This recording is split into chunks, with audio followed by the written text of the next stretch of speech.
From the superhero genre's waning popularity to the sequel failing to garner a big enough fan base, here's why Shazam 2 is the worst box office DCEU movie. Shazam! Fury of the Gods opened with the third lowest numbers for a DCEU film we've seen so far, barely making it to the $30 million mark at the domestic box office during its opening weekend, despite early estimates predicting it would hit the $35 to $50 million mark. Yikes! It looks like comic book movies are having a shaky time at the box office right now. Shazam 2's gone even lower than the Ant-Man and the Wasp's Quantumania's unfortunate record of being the lowest grossing Ant-Man movie ever made. Shazam 2 clearly fell short of all expectations and failed to light up the cinemas. But its disappointing box office performance speaks to a larger, more concerning downward trend for the DC Universe as a whole. With all the shakeups following the aftermath of the Warner Bros. And Discovery merger, which led to the cancellation of the upcoming film Batgirl while it was in post-production, even DC's previous film, Black Adam, was a major box office flop. So what exactly went wrong? Well, let's start with James Gunn's announcement of an entirely rebooted DC universe. For months, people knew that the old DCEU was coming to an end. And even up until Shazam 2's release, Peter Safran and James Gunn wouldn't confirm if the Shazam fam would have a future or not. Instead, both Safran and Gunn have always maintained that the Shazam franchise will only continue if the sequel is successful. Of course, after fans realized that the franchise won't have a future in the new rebooted universe, most of them lost interest in Shazam altogether. Another possible reason for Shazam 2's failure is the timing of the film's release. Initially, Shazam! Fury of the Gods was set for a December 2022 release, and it would have only had to compete against Avatar 2. While Avatar 2 was also a massive and highly anticipated movie in itself, there was still a chance for other movies, like Shazam 2, to make enough money along with it, because the holiday season slate barely had anything to offer. But in a last-minute decision, one that I'll bet they regret now, Warner Bros. Pushed the film to a March 2023 release, and it had to compete with massive franchise movies like Creed 3, John Wick Chapter 4, Scream 6, and Dungeons & Dragons: Honor Among Thieves. Honestly, Shazam 2 didn't stand a chance. Releasing it during such a crowded slate almost felt as if Warner Bros. Wanted it to underperform. To top it off, the marketing team behind the movie made a major mistake with the trailer, and fans complained that the trailer practically showed the entire film. And they weren't wrong. The release of the trailer left a lot of fans disappointed, and several spoilers divulged crucial elements of the plot.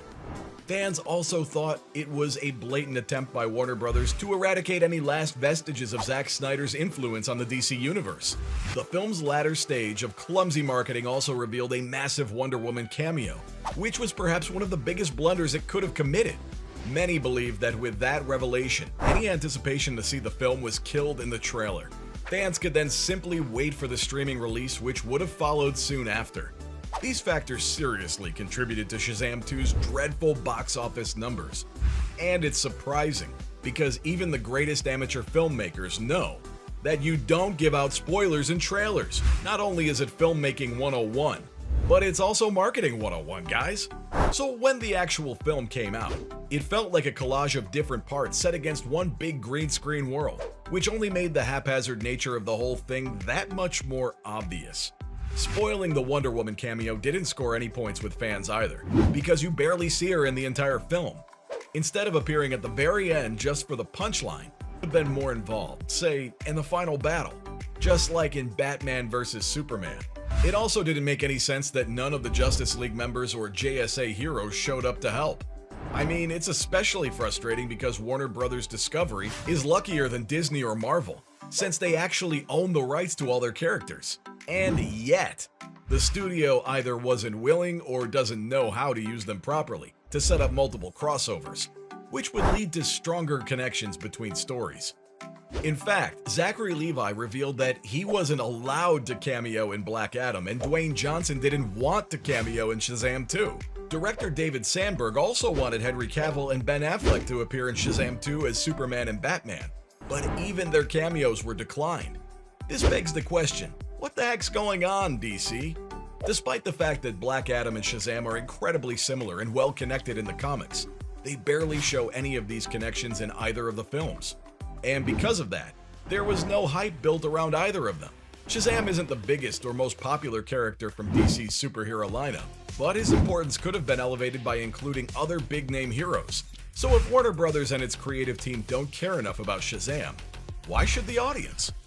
Now, cast members like Zachary and Rachel Zegler, along with director David Sandberg, have been doing some serious damage control, insisting that it's actually a really good movie. Well, they'd obviously say that, because they made the movie. And the fact remains that audiences simply didn't show up for the film.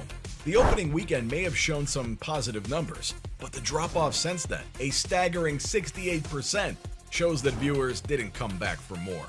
Not to mention, mixed reviews to negative reviews have served as a deterrent for comic book fans and movie watchers. Another reason the film was a flop could also be a case of superhero fatigue. I mean, even James Gunn bravely admitted that fatigue with the genre definitely exists, but Gunn says that while there is such a thing as superhero fatigue, it has nothing to do with actual superheroes per se.